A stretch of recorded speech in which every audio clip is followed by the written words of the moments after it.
அனைவருக்கும் வணக்கம், மாலை வணக்கம். லிங்கசாமி சார் வந்து ஃபோன் பண்ணி இந்த மாதிரி ஒரு நிகழ்ச்சி இருக்குது அப்படின்னு சொன்னார். என்ன நிகழ்ச்சின்னு சார் கேட்டேன். ஒரு 50 ஆக்சிஜன் பெட்ஸ் திறக்கணும் அப்படின்னு சொன்ன உடனே சரி சார் ஆக்சிஜன் பெட்னா நான் உடனே வந்துடுறேன் அப்படின்னு என்றைக்குன்னு மட்டும் சொல்லுங்கள் அப்படின்னு வந்தேன். ஆனால் 10 நிமிஷம் வந்தால் போதும் அப்படின்னாரு. ஆனால் இப்போ அவர் மட்டுமே 10 நிமிஷம் பேசியிருக்கிறாரு. எல்லாருக்கும் சேர்த்து அவரே பேசிட்டாரு. ஒரு பேசுறதுக்கான நேரம் கிடையாது, நிறைய செயல்படணும். இந்த நிகழ்ச்சி இந்த தொகுதி மணப்பாக்கத்தில் உள்ள இந்த ஸ்ரீராமச்சந்திர மிஷன் ஆசிரமம் சார்பாக அமைக்கப்பட்டுள்ள 50 ஆக்சிஜன் படுக்கைகள் கோவிட் கேர் சென்டர் இந்த நிகழ்ச்சிக்கு வந்திருக்கக்கூடிய நம்முடைய அமைச்சர் தலைமை அண்ணன் தாமு அன்பரசன் அவர்களுக்கும், அதேபோல் தேசிய விருது பெற்ற கீர்த்தி சுரேஷ் அவர்களுக்கும், என்னுடைய அருமை நண்பர் இந்த நிகழ்ச்சி நடக்கிறதுக்கு முக்கிய காரணமாக இருக்கக்கூடிய இயக்குனர் திரு லிங்கசாமி சார் அவர்களுக்கும், அதுபோல் ஸ்ரீராமச்சந்திர மிஷன் ஆசிரமத்தின் நிர்வாக இயக்குனர் திரு டாக்டர் ராஜா அமர்நாத் அவர்களுக்கும், மருத்துவமனையுடைய அரசு ஒருங்கிணைப்பாளர் திரு சட்டர் பக்ஷி அவர்களுக்கும், வந்திருக்கக்கூடிய பத்திரிகை நண்பர்களுக்கும், மருத்துவர்களுக்கும், செவிலியர்களுக்கும், அத்தனை பேருக்கும் முதலுடைய வணக்கத்தையும் நன்றியையும் தெரிவித்துக் கொள்கிறேன். தெரியும், கொரோனா காலம் பெரிய ஒரு பேண்டமிக். இதை வந்து இந்த அரசு தலைவர் தலைமையிலான அரசு அமைச்சவுடன் கவுண்டிங் 7ஆம் தேதி தான் தலைவர் பொறுப்பெடுத்துக்கிட்டாங்க. அது வரைக்கும் காத்திருக்காமல் 2ஆம் தேதி 3ஆம் தேதி முதல் மீட்டிங்காக நடத்தி எவ்வளவு தெளிவாக எவ்வளவு சின்சியராக இந்த ஒர்க்கப் பண்ணணும், இந்த பேண்டமிக்கை வந்து நம்ம இருந்து வெளில வரணும், மக்களுக்கான அந்த சேவை செய்யணும், இந்த கொரோனா வென்று காட்டுவோம்னு எங்களுடைய தலைவருடைய முதலமைச்சருடைய அவங்களுடைய ஆலோசனை பெற்று நானாக இருக்கட்டும், அத்தனை அமைச்சர்களாக இருக்கட்டும், அத்தனை சட்டமன்ற உறுப்பினர்களாக இருக்கட்டும், இன்னும் சொல்ல போனால் எதிர்கட்சி சட்டமன்ற உறுப்பினர் கூட அவங்களுடைய தலைவர் இருந்து இந்த மக்கள் பணி செஞ்சுட்டு இருக்கோம். இந்த நேரத்தில் உங்கள்கிட்ட நான் கேட்டுக்கிட்டேன்னா அரசு சொல்கிறத கொஞ்சம் ஃபாலோ பண்ணுங்கள். இந்த லாக்டவுன் இன்னொரு 4 நாள் இருக்கு, தேவையில்லாமல் வெளில போடாதீங்க, கூட்டம் போடாதீங்க அப்படிங்கிறது பப்ளிக் கிட்ட உங்கள் மூலயமா நான் கேட்டுக்கிறேன். இந்த அமைப்பு ஸ்ரீராமச்சந்திரா மிஷன் ஆசிரமத்துக்கும், அதே போல் இந்த சிபார்கா மெடிக்கல் அப்ளைசேஷனை கொடுத்த உதவி செஞ்சவங்க அத்தனை பேருக்கும் மீண்டும் மீண்டும் என்னுடைய நன்றியும் அன்பையும் தெரிவிச்சுக்கிறேன். இந்த நிகழ்ச்சி முடிச்சு திருப்பி என் தொகுதிக்கு போகிறோம். நாங்கள் 5:30 மணிக்கு வர சொல்லியிருந்தேன், காத்துக்கிட்டு இருப்பாங்க.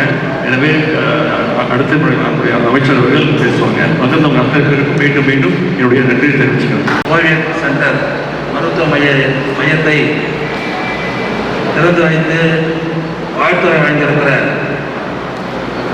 சட்டமன்ற உறுப்பினரும் திராவிட முன்னேற்ற இலக்கிய செயலரும் இளந்தலைவருமான மரியாதைக்குரிய உதயநிதி அவர்களே, இந்த நிகழ்ச்சியிலே கலந்து கொண்டிருக்கிற தேசிய விருது பெற்றிருக்கிற நடிகை கீர்த்தி சுரேஷ் அவர்களே, திரைப்பட இயக்குனர் மரியாதைக்குரிய லிங்கசாமி அவர்களே, ஸ்ரீ ராமச்சந்திரா மிஷன் ஆசிரமத்தினுடைய நிர்வாக இயக்குனர் மரியாதைக்குரிய டாக்டர் ராஜா அமர்நாத் அவர்களே, இம்மருத்துவமனையினுடைய அரசு ஒருங்கிணைப்பாளர் சட்டர் பாக்ஷி அவர்களே, நிகழ்ச்சியிலே கலந்து கொண்டிருக்கிற ஊர் பெரியவர்களே,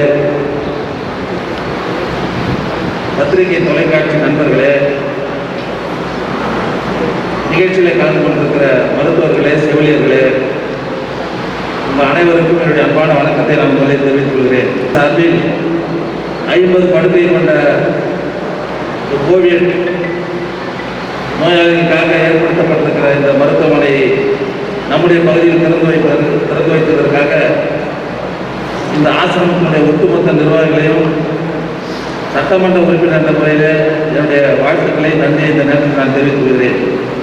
இன்றைக்கு நம்முடைய மாண்புமிகு முதல்வர் அவர்கள் குறிப்பாக நம்முடைய தமிழகத்தில் இருக்கிற ஒட்டுமொத்த அந்த நோயால் பாதிக்கப்பட்டிருக்கிற ஒட்டுமொத்த மக்களையும் பாதுகாத்திட வேண்டும் என்ற நல்ல நோக்கில் இன்றைக்கு தேர்தல் ரிசல்ட் வந்ததற்கு பிறகு பொறுப்பை ஏற்க முடியாத சூழ்நிலையில இரவு பகல் பாராமல் இன்றைக்கும் உழைத்துக் கொண்டிருக்கிற ஒரு அற்புதமான முதல்வரை நாம் பெற்றிருக்கிறோம்.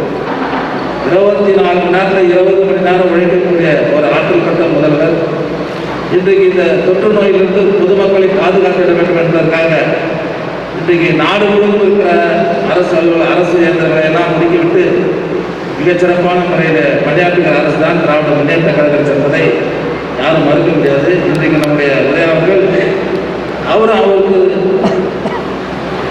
அவருடைய நிலையில் இன்றைக்கு சென்னை முழுவதும் எல்லா பகுதிகளிலும் இது போன்ற மருத்துவமனைகளை தொடர்ந்து திறந்து வைத்துக் கொண்டிருக்கிறார். நாங்கள் இன்றைக்கு நம்முடைய பகுதியில் தொடங்கப்பட்டிருக்கிற இந்த 50 படுக்கையை பொறுத்தவரை இன்னைக்கு 15 தான் இன்னைக்கு ஆக்சிஜன் பெட்டாங்க நிலையில் அதாவது தயார் நிலையில் இருக்கிறது. நம்ம ஆசிரமம் நினச்சா 100 பெட்டு போடலாம். அதனால் 50 படுக்கையும் ஆக்சிஜன் பெட்டுகளாக உருவாக்கி இந்த பகுதியில் இருக்கிற ஏழை மக்களுக்கு பயன்பெறக்கூடிய அளவுக்கு நீங்கள் உருவாக தர வேண்டும் என்று நான் கேட்டுக்கொள்கிறேன்.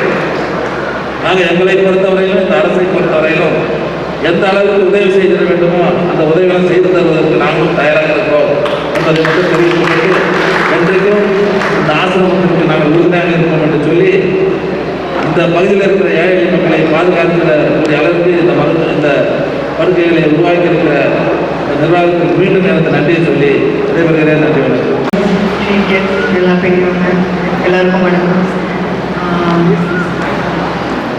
Heartfulness organization and Sipaka organization சேர்ந்து கலந்து பண்ணுற ஒரு இனிஷியேட்டிவ் இது. இந்த ஆசிரமத்தில் பெட்ஸோட 50 பெட்ஸோட கோவிட் கேர் யூனிட் இருக்கு.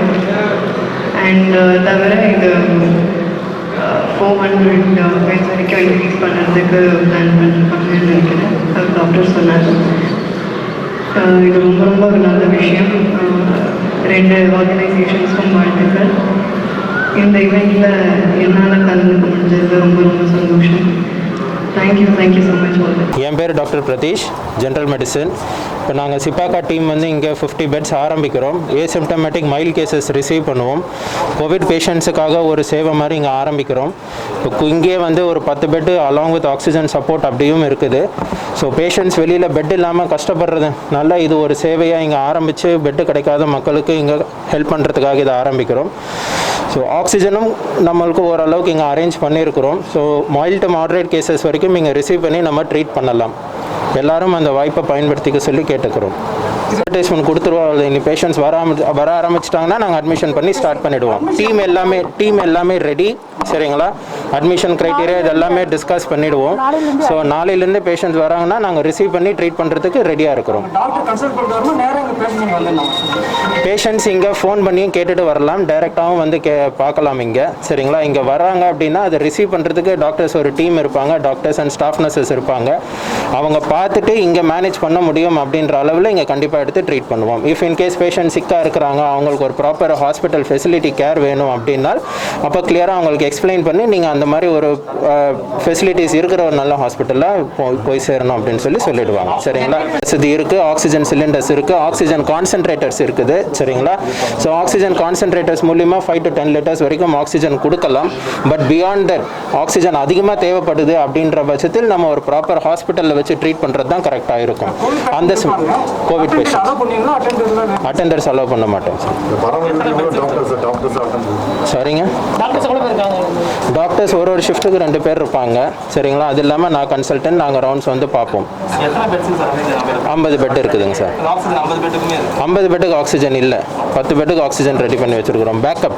பேக்கப் ஆக்சிஜன் ரெடி பண்ணி வச்சுருக்கிறோம். தேவைப்பட்டால் அதிகரிக்க வேண்டியது இருக்கும், சரிங்களா? யாராவது சொல்லியிருந்தாங்கன்னா மைக் கூட எடுக்காதுன்னு நினைக்கிறேன். ஜாதகத்தை கூட முன்னிறுத்தி கொண்டு வந்து சொன்னாங்க, அவங்க வரவே வர மாட்டாங்கன்னு சொல்லி அது பிரச்சாரமெல்லாம் எடுத்துகிட்டு போனாங்க. எவ்வளோ பெரிய மாபெரும் பொறுமை அது வந்து பிரதவுடைய அம்மா வந்து அவங்கள பற்றி பேட்டி சொல்லும்போது பொறுமை தான் அவங்களுடைய மிகப்பெரிய ப்ளஸ்ன்னு சொல்லுவாங்க. அவ்வளோ பொறுமையாக இருந்து இன்றைக்கி வந்து முதலமைச்சராக பொறுப்பேற்று ஒரு 20 நாள் கூட ஆயிருக்காது. எப்பயுமே முதலமைச்சராக ஆக முடியாதுன்னு சொன்ன ஒருத்தர் ஒரு நாளும் ஆக முடியாதுன்னு சொன்னாங்க. இப்போ ஒவ்வொரு நாளும் ஒரு நாள் முதல்வர் மாதிரி உழைக்கிறார். அவ்வளோ பெரிய பேர் உழைப்பு.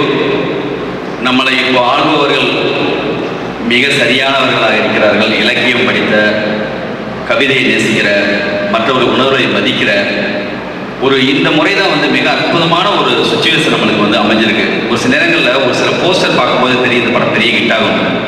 அது மாதிரி ஆட்சி பொறுப்பு ஏற்ற உடனே அவங்க பதவியில் இருக்கிற மினிஸ்டர்ஸு, ஐஏஎஸ் ஆஃபீஸர்ஸ் போட்டு அந்த லிஸ்ட்டு பார்த்தாலே சரியாக இருக்குது, நம்ம பாதுகாப்பான இடத்துல இருக்கோங்கிற ஒரு நம்பிக்கையை நம்மளுக்கு ஏற்படுத்தியிருக்காங்க.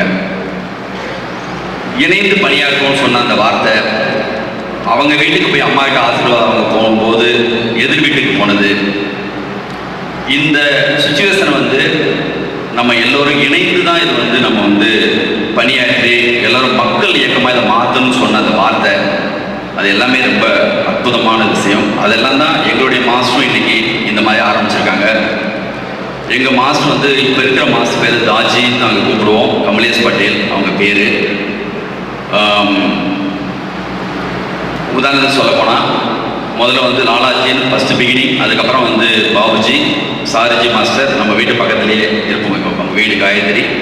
இப்போ இருக்கிற மாஸ்டர் வந்து தாஜி.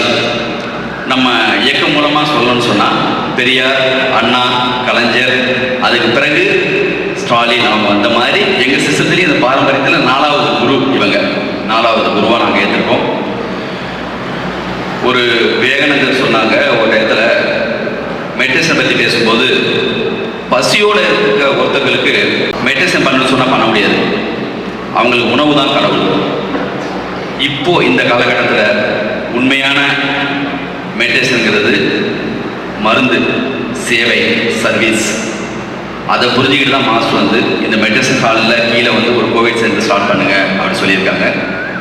இது குறித்து பிரதர்கிட்ட பேசணும்னு சொல்லி ஆசைப்பட்டு நான் வந்து செந்தில் அவங்ககிட்ட பேசும்போது அடுத்த நிமிஷமே நான் வரேன்னு சொன்னாங்க. நான் எல்லா சுச்சுவேஷன்லேயும் அவங்கள வந்து ஒவ்வொரு இடத்துலையும் மீட் பண்ணுவேன், பார்ப்பேன், பேசுவேன். அவங்க எந்த அளவுக்கு சார்புன்னு சொன்னால் எங்களுடைய ஆடியோ ஃபங்க்ஷன் அதே மாதிரி வந்து சில எங்களுடைய பையா வெற்றி விழாவெல்லாம் கொண்டாடும் போது மைக்கை பிடிச்சி பேசினாங்கன்னு சொன்னால் அது வரைக்கும் கொஞ்சம் சைலண்டாக வேறு மாதிரி போயிட்டுருக்கோம். அவங்க பேச ஆரம்பித்தா மொத்தமும் வேறு மாதிரி ஆகிடும். நான் உண்மையிலே பயங்கரமாக நேசிச்சிருக்கேன். அந்த ப்ரெசன்ஸ் ஆஃப் மைண்ட் வந்து தேடி தேடி கலைஞர் அவர்கள் வந்து மாபெரும் ரசிகன். அவங்க மேலே எங்களுக்கெல்லாம் பெரிய உதாரணம். எங்களெல்லாம் எழுத தூண்டினது, எழுதுறதுக்கு காரணமாக இருந்தது. அவங்களாம் பெரிய இன்ஸ்பிரேஷன் எங்களுக்கு. எப்படா இப்படி ஒரு பஞ்சு இப்படி அடிக்கிறாரு டப்பு டப்புன்னு சொல்லி அப்படி தோணும் எனக்கு. இப்போ இவங்க எப்படி இருக்காங்கன்னு சொன்னால் தாத்தா மாதிரியான ஒரு பேரறிவு, அப்பா மாதிரியான ஒரு இதயத்தோடு இருக்காங்க. இந்த காம்பினேஷன் ரொம்ப அழகான ஒரு காம்பினேஷன்.